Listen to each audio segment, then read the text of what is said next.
was also something that was mentioned in the show today around ransomware and cybersecurity, cyber resiliency. And so I didn't think we could find anybody good. Let's see, who did we end up getting? Oh, we got somebody special to talk about that. I'm very excited to have her on the show. I've been looking forward to having her on the show for quite some time now. Miss Mignona Coté, our Chief Security Officer. Thank you so much for joining us. I really appreciate it. Hi, Nick. I'm so excited to be here. I've been trying to meet you for 3 years. I watched your videos when I was interviewing for the job. Yeah. So yeah, I think you sent me a Teams message when you first started. And I said, did. Yeah. Continuously. A lot of them were designed out of trying to explain NetApp to the layman in a way. That was really the idea, because it's really about trying to find ways to talk to users where they are. And so not everybody knows everything about ONTAP and all the little whiz-bang features of the storage systems. So that's really what the intention was behind that. I'm glad they were helpful. Yeah, well, explain security to everyone so they can get it. I will. I'd love to work with you on one of those. Yeah. Okay. We were just talking about autonomous ransomware protection and how that's been a game changer for us. I really wanted to talk to you in the sense of is there anything that we've done at NetApp, per se, internal? I know there's been some updated policy changes and things like that, but where have you seen the needle move, even internally at NetApp? What kind of changes have we made to really shore things up? Maybe some holes that we weren't thinking about or some gaps that we're missing? Well, one thing, we're using NetApp's products, so that's pretty cool. True. I think one of the first things I did when I came in is I saw what we could use, is instantly started using Cloud Checker and Spot Security, and now focusing all our protection in the storage layer, which is very cool, because I can, we talk about peace of mind or getting to rest, so I know that our data is protected. Now, having said that, I have to do a lot of other security controls in the company. So we still run the basic things. There's regulatory requirements that we have to meet, but more importantly, we want to protect ourselves, protect the company, the reputation, and I have product security, so I have to make sure our products that are developing all of those things are also being developed in a secured manner. I want to ask you a question. Thank you for that. I want to ask you a question that's probably on every CIO and CISO's mind around the country. How are you dealing with generative AI and enabling workers to not only take advantage of it, but at the same time protect our IP and things like that? What is your approach? What are some of the things that maybe some lessons learned that we've done at NetApp of how we could accomplish both the enablement part and the protection? So first of all, probably on the product side, you don't hear as much about it, but we have done, like many major companies, we have created a governance board where we make sure we're using generative AI correctly and securely. And with that, we also have joined a consortium with external companies so that we know what's happening in those companies. We're openly sharing on how we're going to protect and grow the use of generative AI.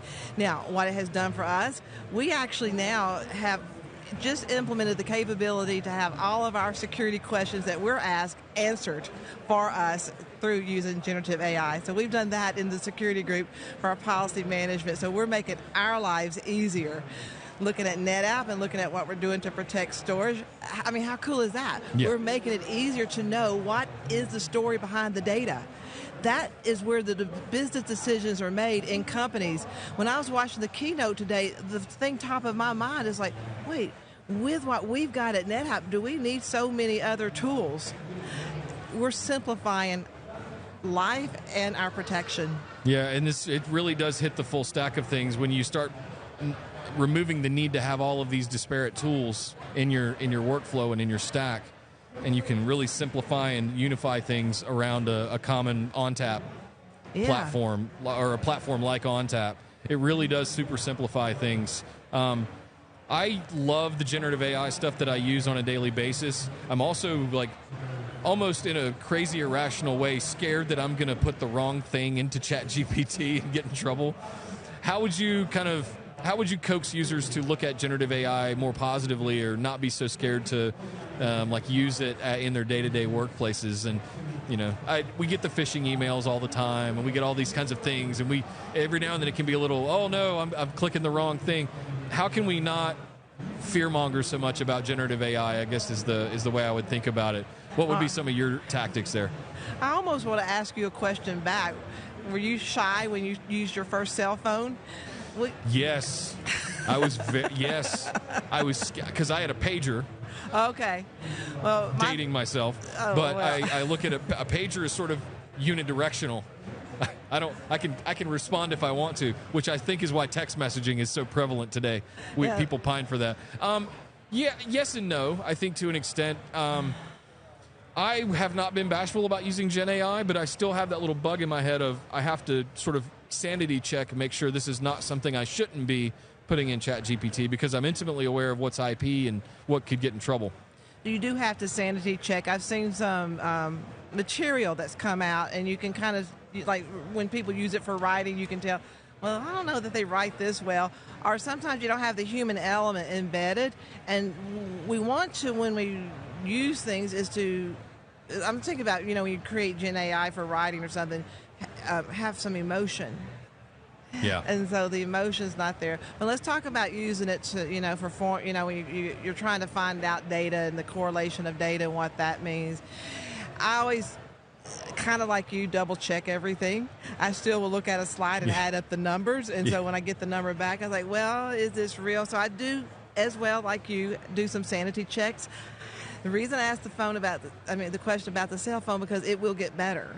Yeah. And so we have to embrace it, use it, and help drive it to get better. And that's my philosophy, is let's use it, let's grow it. As security people, you have a group of people that hold development back. I was like, no, let's instead be the ones who help push it forward. And with that, look at and like you, we've got to build confidence with you, the developers of it, and confidence with me.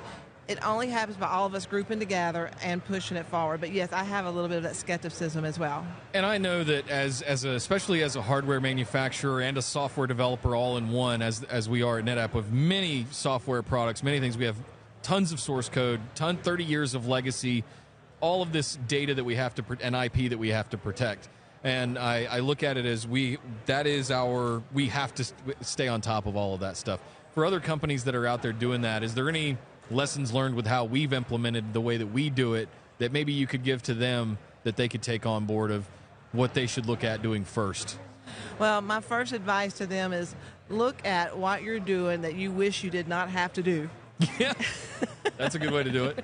Yep. Yes, and then throw it off and let the AI build your models for it, and then use generative AI to make it easier for you and simplify it. So that's what we did. We sat there and looked at how can we see threats, how can we see what's bad happening in our environment, and we're using it for that. Because now, and we're seeing a lot of things that I didn't see out there, and I'm so grateful. We're protecting ourselves from what I'm seeing, and we're able to do that with this technology. Yeah. I think that's fantastic. I heard a little story that you used to be a hacker. Is that true? Oh my gosh!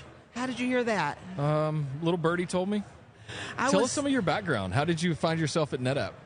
Well, so I always had to thrill the hunt, and started off as an audit person, but I couldn't just go ask questions. I had to log on and see what I could do, and so I was sitting in a hotel room in Hong Kong and looking at a financial system. I'm going to protect the company's name. And I had the Oracle 8i book. And someone said, if you look at S&P, you could typically break into a company. So I did connect, and I put GL/GL. Yeah. Well, I got in. Then I'm over in France working, and I learned about the tool called John the Ripper. So I'd run it, crack passwords, and then the president of the company I was at that point said, hey, see if you could walk in and what you can get to physically. So, yeah, I've got to do it, but legally, and it was fun. It's so fun to just find the way in. Yeah. I think as a systems admin early in my career, I had the most egregious thing I ever did was hack into our own SQL servers with quick SQL injections just because somebody forgot the instance password or something. But I look at it as I think there's an art form to it, the ability to do that kind of stuff, and I think it informs how a lot of those people can become really good CISOs, really good security people, to stay on top of trends, to stay on top of anything, be in the right bulletin boards, be in the right RSS feeds and things like that to know when there's new risks coming down. And I don't think people pay enough attention to that stuff, so I depend on them to really, I subscribe to certain blogs to stay on top of those things as much as I can. I think it's important to have critical thinking. Now, I know the entire security organization is really tired of me hearing about that, but to this day, 3 years, they still get questions when they send me their weekly updates. The objective is to think about, well, what's the implication here? Where did this come from? The root cause, why did it happen? And why did it happen before that? And so we've been able to trace back certain data points to like many years ago, which if we would have known years ago what we would be looking for 8 years forward, we would have been protected in a stronger way. So we've got to protect ourselves with all pieces of data. Yeah. Well, Mignona, this has been fantastic. I'm glad we finally got to do something together. Me too. I definitely want to make some videos with you and your team around security. Anything we can do in that respect, I look forward to it. So after the show, I'll be in touch, okay? Well, I look forward to it, and thank you for having me on your show. You're welcome. Thank you so much for joining us. I appreciate it. Thanks. Bye-bye. Bye-bye.